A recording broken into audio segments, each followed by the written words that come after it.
मोदी जी दिन में 3 बार अपना सूट बदलते हैं। हर सूट का 10-10 लाख रुपए का खर्चा होता है। 10 लाख का सूट तो सबको पता है। जब उसकी नीलामी हुई तो 4 करोड़ की भी नीलामी हुई। और ये लोग बोलते हैं शीश महल, मतलब मुझे नहीं लगता कि इस स्तर की राजनीति ना दिल्ली ने देखी है ना देश ने देखी है। मिनिस्टर या एमपी इनका पद खत्म हो जाता है और साल भर 2-2 साल अपने घर पे रहते हैं, तब ये कायदे कानून इनको नहीं याद आते हैं। भाजपा तय करेगी कि दिल्ली के मुख्यमंत्री दिल्ली के किस प्रॉपर्टी में रहे। मैं आपको चैलेंज देता हूं कि जैसे सीएजी ऑडिट इन्होंने यहां पे बिठाया, इनकी हिम्मत हो तो सीएजी ऑडिट राजमहल पे बिठा दे। भाजपा ने देश की राजनीति को कितने निम्न स्तर पर ये लोग लेके आए हैं। एक महिला मुख्यमंत्री, 2 दिन पहले आपने उनके बूढ़े माँ बाप का अपमान किया। रमेश बिरोड़ी जिन्होंने अपमान किया, थोड़ा भी खेद नहीं प्रकट किया, आज वापस कह कि नहीं जो कहा वो सही कहा। देश के इतिहास में कभी सिटिंग चीफ मिनिस्टर को ये बंगला अलॉट हुआ है कि नहीं हुआ है? हुआ है, बिल्कुल हुआ है। वो तो पीडब्ल्यूडी मान रहा है। ये चीफ मिनिस्टर, ये देखिए, ये चीफ मिनिस्टर के लेवल का ये हमने यहाँ इंफ्रास्ट्रक्चर बनाया हुआ है। जब वो आई थी, जब शिफ्ट हुई थी, तब आपने ढकेल दिया उन्हें सितंबर के महीने में बाद, उनका सामान बाहर फेंक दिया। आपके चैनल ने भी चलाया। उन्होंने ना तो नहीं कहा कि मैं नहीं शिफ्ट होने वाली।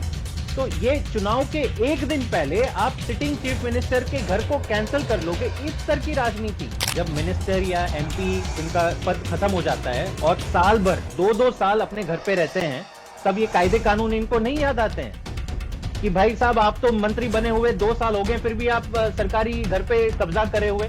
यहाँ तो सिटिंग मुख्यमंत्री है ना। निम्न स्तर की राजनीति, अगर ये चाहते तो पीडब्ल्यूडी पूछ सकती थी कि चलिए आप बता दीजिए आपको नहीं शिफ्ट होना है तो हम किसी और को देते हैं। ये एक तरीका होता है सरकार के अंदर काम करने का। लेकिन भाजपा की ये राजनीति है, उन्हें पता है एक महिला मुख्यमंत्री है, इनको वापस सड़क पे लेके आओ। तो भाजपा तय करेगी कि दिल्ली के मुख्यमंत्री दिल्ली के किस प्रॉपर्टी में रहे। मतलब इस तरह की राजनीति आ जाएंगे कि इनको लगता है, चलिए मैं तो कह रहा हूं कि ये बंगला इनको मुबारक हो, इनके ही नेता रहे बंगले में, हमें बंगले से कोई ये नहीं है। अरविंद केजरीवाल जी का जब उन्होंने रेजिग्नेशन दे दिया था, 5 दिन के अंदर बंगला खाली कर दिया था।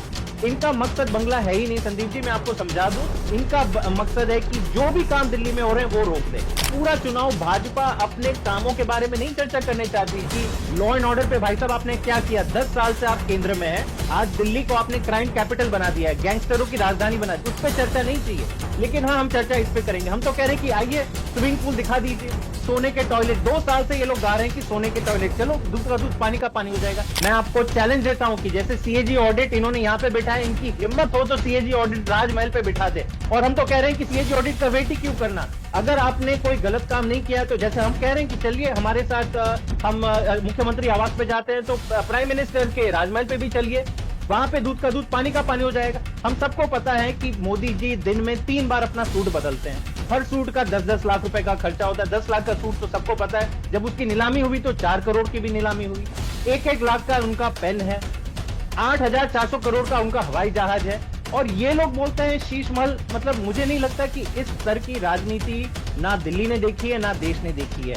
आम आदमी पार्टी ही है जो लगातार जनता के मुद्दों पे बात कर रही है, जनता के मुद्दों पर काम कर रही है। महिला सम्मान योजना का रजिस्ट्रेशन करा रही है, संजीवनी योजना की हम बात कर रहे हैं। हमने कहा कि 24 घंटे पानी देंगे। भाजपा से पूछ लो आपका एजेंडा क्या है, अरे अरविंद केजरीवाल